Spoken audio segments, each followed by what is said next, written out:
The younger brother worked hard every day on the construction site, but the older brother was a CEO worth tens of millions. One day, the secretary rushed into the office in a panic. She said she had finally found the younger brother he had been separated from for many years. The CEO was overwhelmed with emotion when he saw the photo of his brother. He immediately decided to go find his brother. Unexpectedly, the factory where his brother worked was actually one of his own assets. So he disguised himself and got ready to visit the factory for an inspection and bring his brother back with him. Soon, the two brothers recognized each other. When the younger brother learned that the CEO had come to rely on him, his expression suddenly changed, but he still warmly invited the CEO to his home. When he saw how poor his brother's living conditions were, the CEO felt a deep ache in his heart.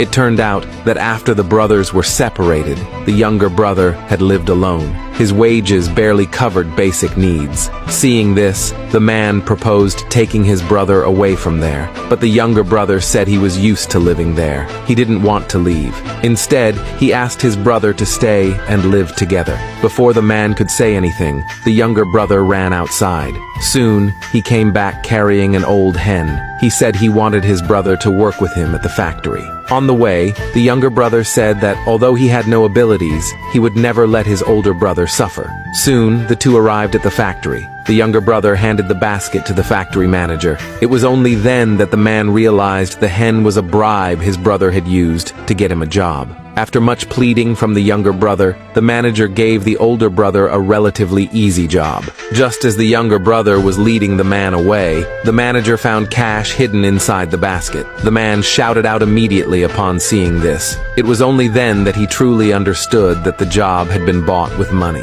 He loudly questioned the manager, asking who gave him the authority to do such things in the factory. The manager then turned on the younger brother and blamed him. He threatened to fire him if he kept making trouble. Even though the younger brother pleaded endlessly, the manager still refused the gift. He directly took back the work badge, but the younger brother didn't give up. He still wanted the manager to accept the gift. While the two were arguing, the factory supervisor suddenly arrived. He immediately asked the manager what was going on. Before the manager could reply, the younger brother begged the supervisor to let his brother work there, to let him have the job. Unexpectedly, after seeing the gift, the supervisor scolded the manager for being inconsiderate. After all, they were all neighbors, and neighbors should help each other in times of need. Seeing this, the younger brother thought the supervisor would accept the gift, but unexpectedly, the supervisor asked for 2 chickens instead, meaning that getting a job would cost $6,000. Seeing the younger brother hesitate, the supervisor called over many of the workers. He said there were a lot